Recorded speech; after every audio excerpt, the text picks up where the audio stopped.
La fille de Jaïr. Tableau d'Alfred Dondonc. Lorsque Jésus entra, la fille de Jaïr ouvrait sa lèvre encore, ne sachant plus s'ouvrir. Son visage était pâle et ses yeux étaient clos, et dehors éclataient des cris et des sanglots.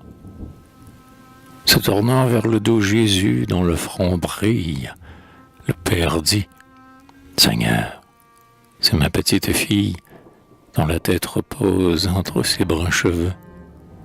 Regarde-la, tu peux me rendre si tu veux, sa rouge lèvre en fleurs et ses yeux de gazelle. Qu'est-ce que je ferais sur la terre sans elle? Rien qu'à la voir avec ses prunelles de feu, je triomphais. J'avais en moi tout le ciel bleu. Dans la nuit qui déjà me prend et me dévore, ma petite Marie était comme une aurore qui répandait sur moi, père tremblant d'amour, les rayons de la vie et les roses du jour.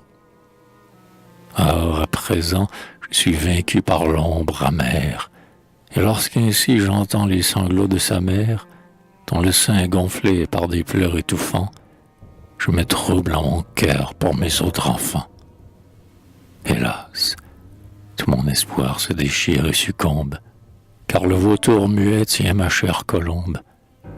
Mais si du petit lit tu daignes t'approcher, ô toi qui fais jaillir l'eau vive du rocher, et devant qui la mort s'enfuit humble et craintive, tu n'as qu'à dire un mot pour que ma fille vive.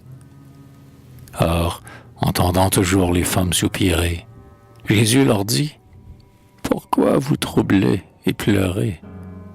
Puis, ayant relevé sa chevelure rousse, le maître, d'une voix mystérieuse et douce, ajouta « Cette enfant n'est pas morte, elle dort. » Comme lorsqu'au matin le jour s'éveille et sort de la nuit, un rayon de lumière fleurit, parut et se posa sur le lit de Marie.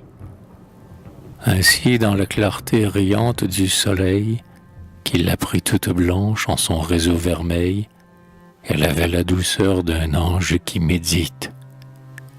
Alors Jésus lui prit la main et dit « Petite fille, lève-toi. » Comme un astre, tu le vis, ô Père, le regard de ses grands yeux ravis se réveilla, pareil à l'oiseau qui se pose, un sourire courut sur sa lèvre de rose. Ses bras et ses pieds nus étaient pâles encore, tandis que son beau front dans la lumière d'or frissonnait comme un lys sous la clarté se joue. Une aube rougissait, tremblante, sur ses joues. Et toi, qui n'avais pas gardé l'espoir en vain, pâle, tu bénissais le voyageur divin, celui dont la pitié pour ceux que nous aimâmes nous rend un jour leur voix, leurs yeux, leurs bras, leurs âmes, et qui, voyant ta peine amère et ton tourment, t'avait dit « Ne crains rien, Père, crois seulement. »